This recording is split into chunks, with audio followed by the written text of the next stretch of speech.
Hey there, Momnesia friends. Thanks so much for joining us again for our quarantine stories. As you know, season 3 has kind of been put on pause right now since we can't get into the studio, but we still wanted to reach out to our community and capture some of the stories that are happening right now in our homes during this time of quarantine. And why do we do this? Well, we hope that by listening and sharing stories that will build connections between moms that will help build a more compassionate world. And today, as our guest, I have my friend Steffeny Feld. And Steffeny, welcome to Momnesia. It's so glad to have you here with us. Thanks.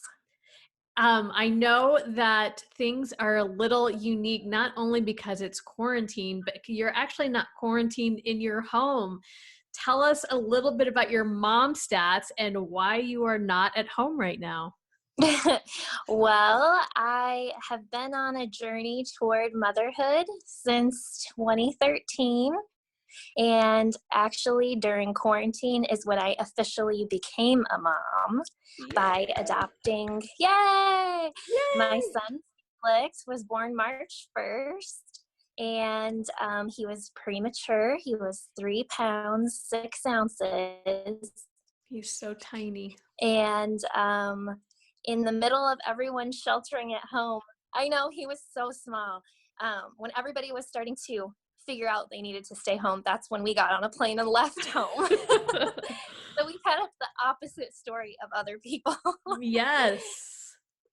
Yep. So that was when, we got to the hospital and we were in our own little bubble meeting him. And then I started to realize, oh, there's something really, really major happening in our world. Yes. And I remember thinking, people are starting to say they can't find toilet paper. And I'm like, I don't even know if I go home, do I even have any there? Right. No idea. And we haven't been home now for 2 months. So we're kind of made a second home here in Florida. So you're holed up in completely a hotel. Wild and unexpected. Yes. Mm-hmm. So spending time going between the hospital and the hotel, and pretty much. Okay, so we know Felix. You haven't said anything about your hubby yet. Tell us a little bit about your hubby. Yep. So Jake is my husband. He's awesome. We met through church and got married in 2012. You can see my time frame of days. I know everyone's days are just all smushed together now. Nothing. Right. There are no days. There are no weekends. It's just time. Yeah. Yep. So we started our journey together and had wanted to be parents for a long time, and I'm a planner, so we tried every possible way to make that happen. And when it didn't, we started looking for other options. That's how we started an adoption journey. So with a global pandemic. And it had just started when we got the call about Felix being born, which was totally out of the blue. Jake's job had started canceling, travel. And They were one of the first companies to say, you work remotely from home. And I remember us talking about it and saying, wow, that it's interesting that they started doing that because nobody else had. Wow. And so we were like, all right, well, let's get on a plane. And it wasn't even a thing yet that people were concerned about traveling or wearing masks or anything. And so, everyone's trying to stay away from the hospital, but we are going to the hospital. You are going, And so what is a NICU like right now? I mean, NICUs are already pretty locked down. I know Matthew is in the NICU for 10 days. And so Mary Kay couldn't meet him until he came home. I'm assuming it's probably even more locked down now. Oh yeah, definitely. Yeah. It's already, so secure compared to just the mom and baby unit. Right. And all that kind of stuff. When we started going, we could both go together. And so that was really nice. But as he's gotten bigger and made changes, the hospital policies have changed a lot too. Okay. So now only one parent can go at a time. Wow. The other parts of the hospital, they can't have any visitors at all. So we were lucky that we have been able to still see, our son through this all, but only one of us can go at a time. Wow. Then there was a change. We have to wear a mask all the time when we're with him. So I can't sometimes I go to kiss his cheek and I'm like, oh, I'm wearing a mask. And he's looking up at me and I'm like, you can see my eyes, but you can't see my face. And that's got to be really confusing for a baby. Yeah. So at least he knows my eyes and, my smell and sound and all that.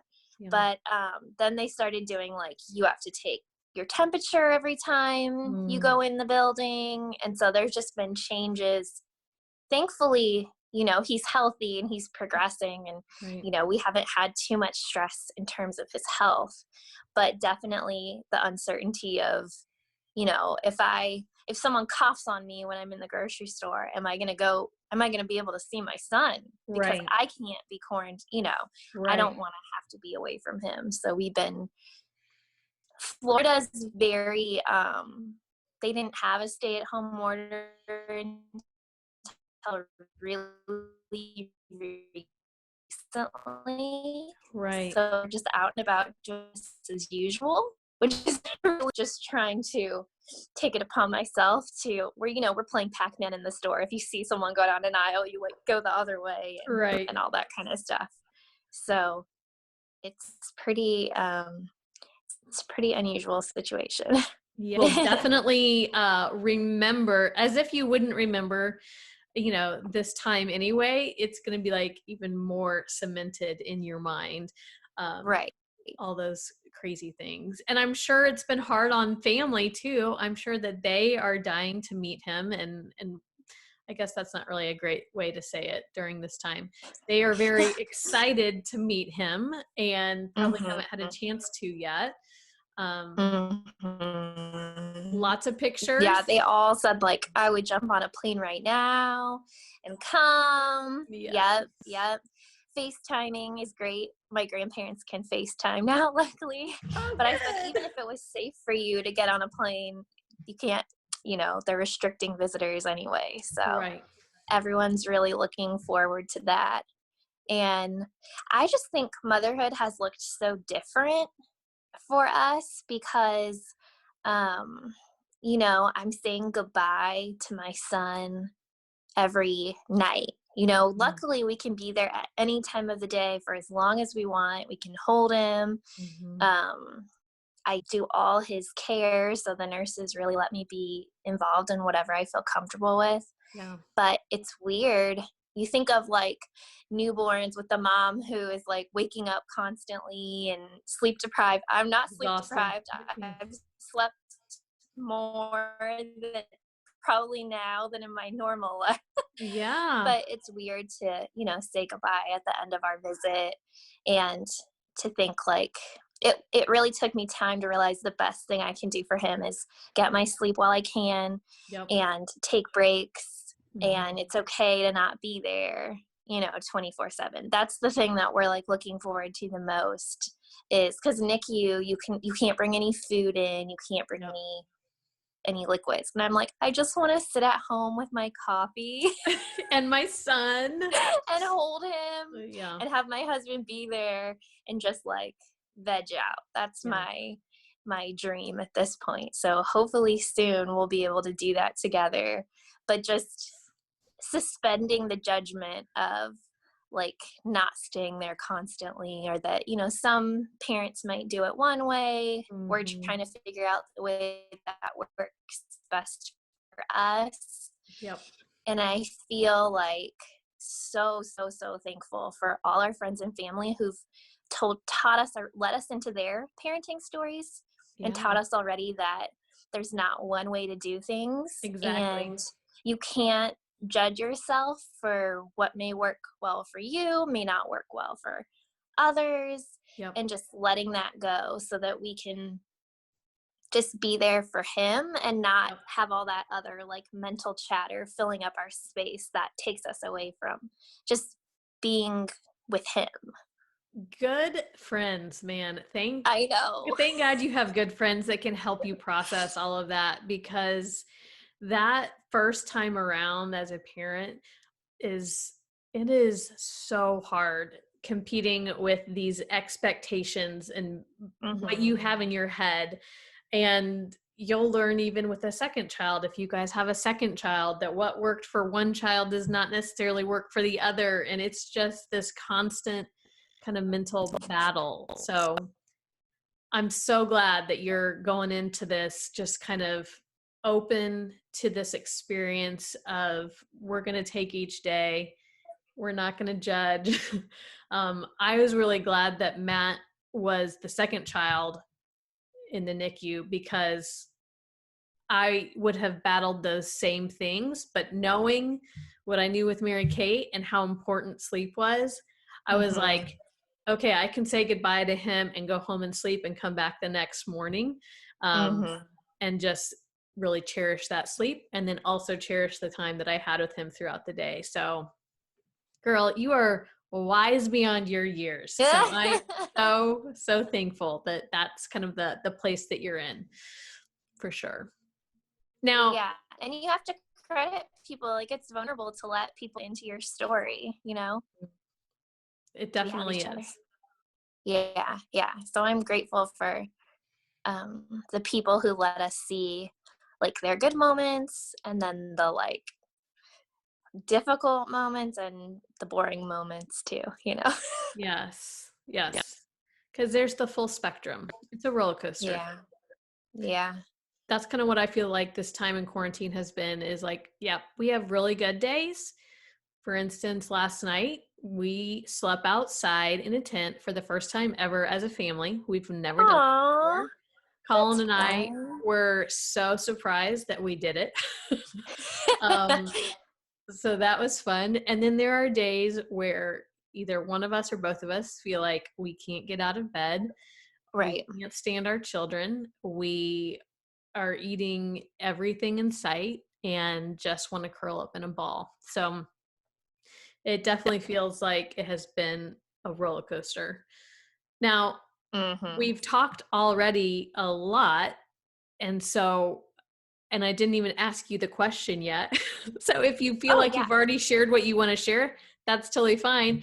But I didn't know if there was like a specific story that you wanted to share about this time in quarantine, something that you want to remember or something that you wish you could forget, or if what we've talked about already kind of serves as that story. I didn't know what you were expecting. Yeah. Yeah.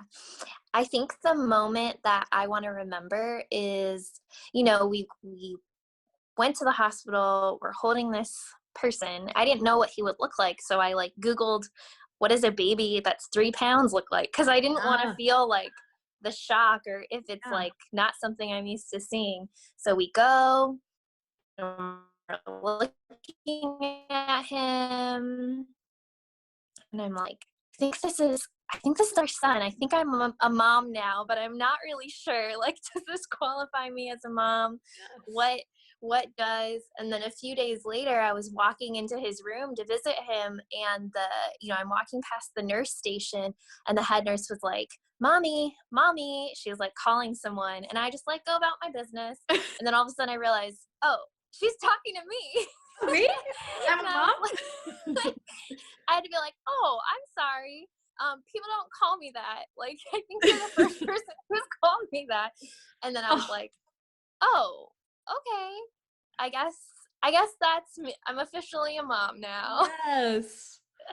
Oh, what a So, sweet moment. Oh, and I'm sure she just tells people that all the time, and it's not a thing. But for me, it was a really big thing. yes, such a big moment. I was like me becoming a mom wasn't like one moment. It was like a process of facial expressions and manners and all that. And then all of a sudden one day I realized it had happened, and Yeah. we had been waiting for so long, and this is just so unexpected, especially in the season of the world that everybody's in. Right. We would have already been in the moment of like days are blurred together and this Right. is so surreal and everything's changed and we don't know how to handle it anymore. But it's kind of funny that everybody is. We decided to join you. We Right, just wanted right. to make sure that you felt comfortable. So we're all going to pause and just allow you this space. It's like You're welcome. blurred and you don't know how to do it and you're just in it. So I feel like everybody's in that like newness with us. Yeah. And bored. And there's a lot of really bored moments too, which I feel bad to say, but it's very true. Yes. Well, especially like you said, if you can't even be there with your spouse, that means you're having a lot of alone time right now. Yes. I know you've been reading some books. Yeah. I saw that we've read some of the few.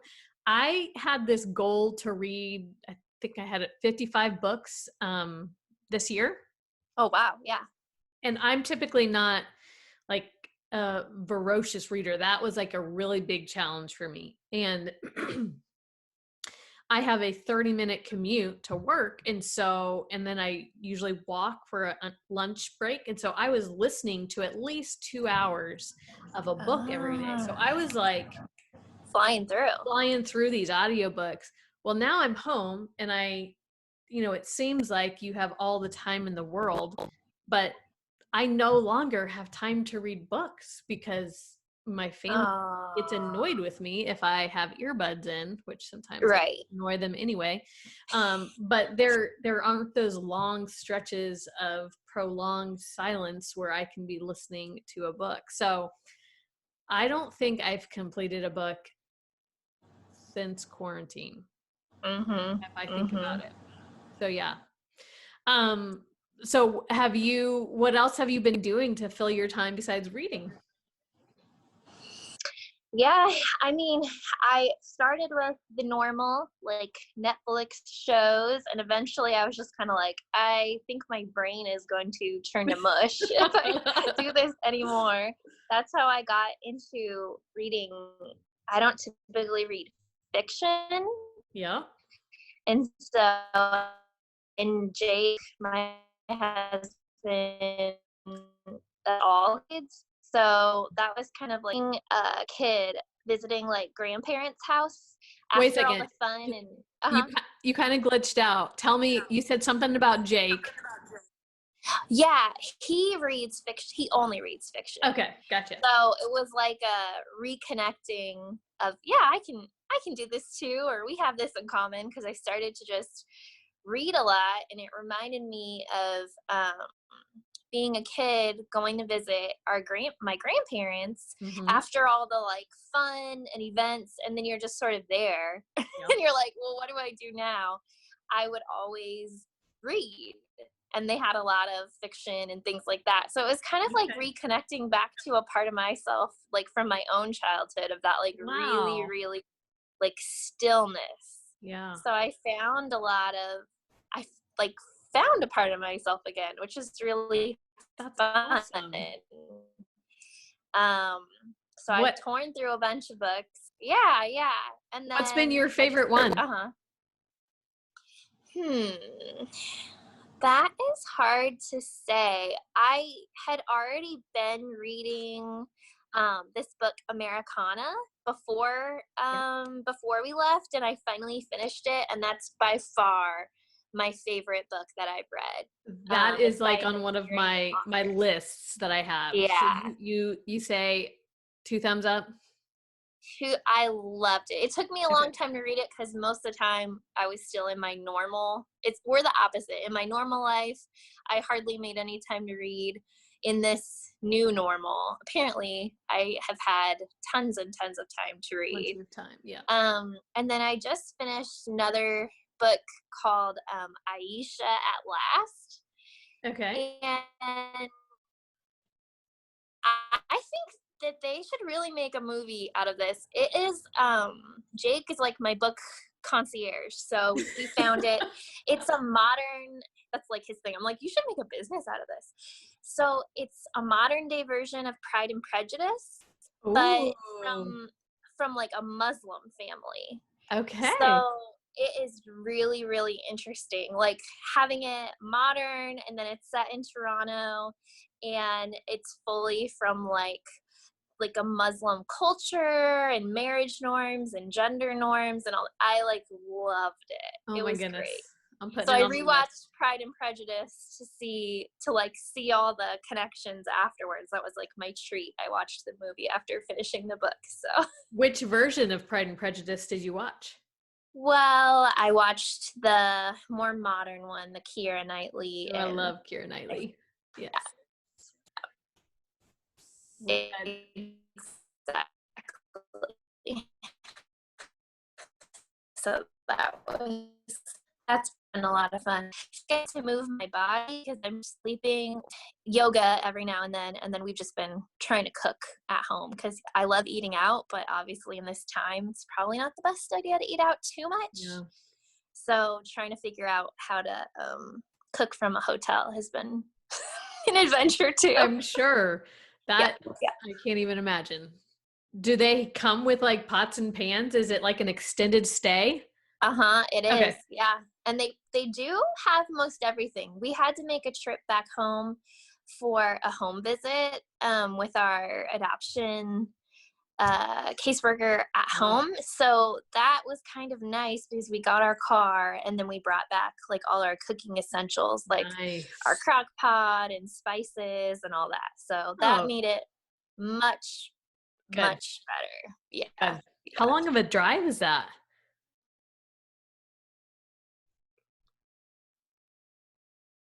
I think you're frozen. What was that?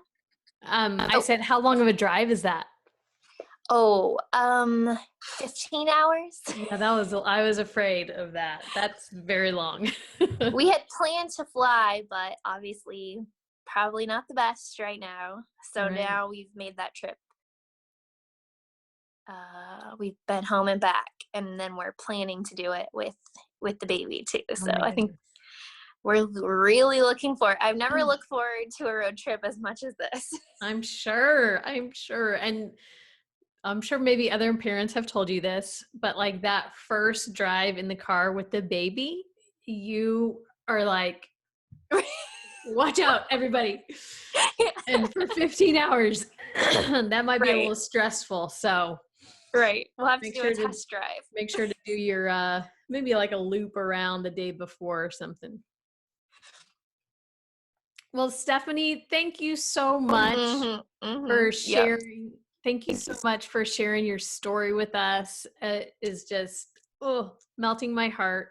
I'm so glad that your journey to motherhood has been fulfilled, and that Felix, you're going to get to take him home soon. I'm so excited for you.